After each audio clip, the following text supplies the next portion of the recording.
Hi fellow PolyTrippers, I hope you had a productive week, and here's my motivational talk for this coming week. Today I want to talk about the memorization grammar quadrant. And this is something that I discovered in my review of Russian flashcards.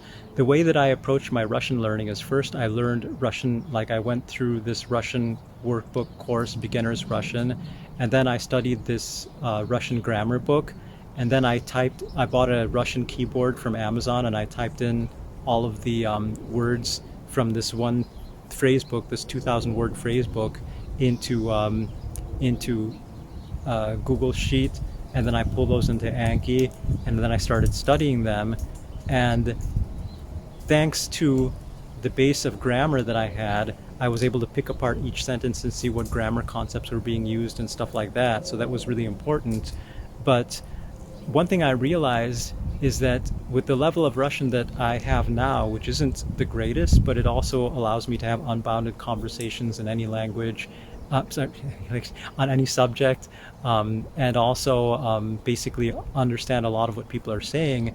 And I realized as I was memorizing, it's been over a year now that I've been memorizing those 2,000 phrases, and I realized that basically grammar is a shortcut to being able to assimilate a number of concepts at once. Obviously, a lot of people, like a lot of native language speakers, don't learn grammar, and like a lot of professional teachers that we interview are surprised when I ask grammar related questions because they say no student ever asked these. Well, I ask those, and so I want our teachers to be able to have some proficiency in grammar. But basically, one thing I realized that is like, regardless of how people have this unfounded fear of grammar, whereas grammar can serve as like a grammatical term can serve as a mnemonic shortcut for so much memorization of so many different cases. And of course, as a baby, you're immersed in the language, you're exposed to the language, and so basically your brain figures out those grammatical concepts on its own. But there's a quadrant of grammar versus memorization, and you can achieve fantastic results by the pure memorization method over a much longer period of time, or by learning grammatical concepts and then basically being able to like shortcut that time by actually attaching concepts to something that you would have to memorize, like a list of 500 different things in order to be able to master that versus that one grammatical concept.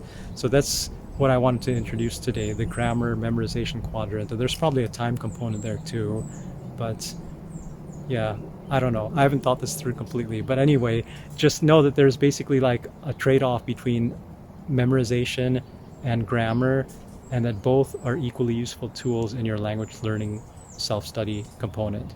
So anyway, that's it for this week. And also check out our resources at PolyTripper.com, where we have a number of games, resources, and exercises to take your language learning to the next level. And finally, if you like us, please spread the word, because we don't have the deep advertising pockets our competitors do, and so we rely on good souls like you to spread the word so that we can keep our costs down and let our teachers keep more of their money. So thanks again for playing your part, and I'll see you all next week. Take care. Bye.